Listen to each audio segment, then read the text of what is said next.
দানিউল এবং এই যে সুলতানা রাজিয়া পপি ৩২ বছরে তাদের সংসার জীবন এবং তাদের সন্তান দুটি, একটি হচ্ছে মেয়ে এবং পরের জন ছেলে।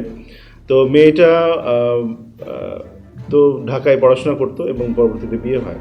তো ৩২ বছরের সংসার জীবনে আমরা যতটুকু তদন্তে পেয়েছি সেভাবে বলছি যে এই যে সুলতানা রাজিয়া পপি এবং দানিউলের দাম্পত্য জীবনের একটু ফাটল বা দূরত্ব তৈরি হয় হচ্ছে আপনার ইগনোরেন্স থেকে। আমি যদি বলি এভাবে, সেটাই আমার পপি বলেছে যে দানিউলও একটু তাকে অসম্মানের চোখে দেখতো এবং সেই জায়গা থেকে তিনি আসলে এই পরবর্তীতে যখন দিনাজপুরে আসেন এবং বুটিক হাউস, অর্থাৎ ঘোমটা বুটিক হাউস নামে একটা বুটিক হাউস আছে, সেটি আসলে এন্টারপ্রেন করেন আর কি। আপনার উদ্যোক্তা হিসেবে এই বুটিক হাউসটি পরিচালনার জন্য সুলতানা রাজিয়া পপি বুটিক হাউসের স্বত্বাধিকার নেন এবং আলামিন বস্ত্রালয়ের সাথে তার একটা যোগাযোগ হয় 2013-14 সালে। 2013-14 সালের পর থেকে, অর্থাৎ দীর্ঘদিন তাদের মধ্যে পরিচয়টা একসময়ে আসলে পরকীয়ায় রূপ নেন এবং 2017-18 সাল থেকে তাদের এই সম্পর্কটি গভীরতর হয় এবং অবৈধ পরকীয়ায় জড়িয়ে পড়েন দুজন।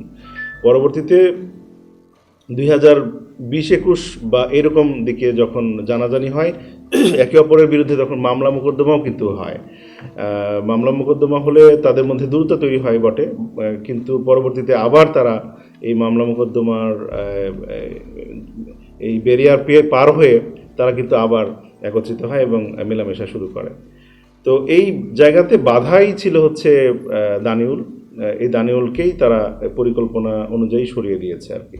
পরিকল্পনা অনুযায়ী তারা চেয়েছিল যে বালিশ চাপা দিয়ে যদি তাকে মারা যায়। মাঝখানে দানিউল অর্থাৎ ডিসিস্ট, উনি মোটরসাইকেল অ্যাক্সিডেন্ট করেছিলেন এবং তার হাত ভেঙে গিয়েছিল এবং সে শারীরিকভাবে বেশ দুর্বল ছিল। তো সেক্ষেত্রে পপি এবং হচ্ছে কল্লোল তারা পরিকল্পনা করে যে যদি আমরা অন্য কাউকে দিয়ে বালিশ চাপা দিয়ে যদি শ্বাসরোধ করে তাকে মৃত্যুবরণ করাতে পারি বা তাকে যদি মেরে ফেলতে পারি, তাহলে আমরা পুলিশের চোখে ধুলো দিতে পারবো। ইভেন আমরা যদি পোস্টমর্টেমও হয় তাহলে হয়তো সেক্ষেত্রে তাদের একটা ভুল ধারণা ছিল, তাহলে হয়তো সেক্ষেত্রে ধরা পড়বো না আমরা কেউ, যে স্বাভাবিকভাবেই সে মৃত্যুবরণ করেছে। কারণ দানিউলের বয়সও মোটামুটি 50 আপ, অর্থাৎ 55 বছরের মতো। তো সেক্ষেত্রে তারা এই ধারণাটা করেছিল। তো এই জন্য ভাড়াটিয়া খুঁজতেছিল তারা এবং ভাড়াটিয়া খোঁজার এক পর্যায়ে বাদশাকে তারা পায়। এর একটি মাত্র পিল আপনাকে করবে টেনশন ফ্রি। এসএমসি নোরেক্স 1, এক পিলের সমাধান। এবং সময় খুঁজে যে আসলে এই কখন আসলে মোক্ষম সময়, তো দেখে যে জিন্দাপীরের যে মেলাটা হচ্ছে এবং শীতকাল, ওই সময়ে ওই এলাকাতে অর্থাৎ দানিউলের বাসা থেকে 200 গজ 300 গজ দূরত্বে কিন্তু হচ্ছে জিন্দাপীরের মেলা হয়। প্রচুর মানুষের সমাগম হয়, চেনা অচেনা মানুষ থাকলে কেউ কিছু মাইন্ড করবে না। তো সেক্ষেত্রে ওরা মোক্ষম সময় বেছে নেয় যে এই সময়টা। তখন 10 লাখ টাকা কিন্তু আগে পেইড করে এবং কিছুদিন আগেই গোপন নাম্বার কিন্তু দুজন রেজিস্টার্ড, অর্থাৎ নকল রেজিস্টার্ড নাম্বার যেগুলো কিনতে পাওয়া যায় অবৈধভাবে, তারা কিনে এবং এই সিম কিনে একটা পপি এবং একটা হচ্ছে দানিউল কল্লোল ব্যবহার করতো এবং এই তাদের পরিকল্পনাগুলো হোয়াটসঅ্যাপ এবং এই গোপন নাম্বারের মাধ্যমে তারা কথা বলতো।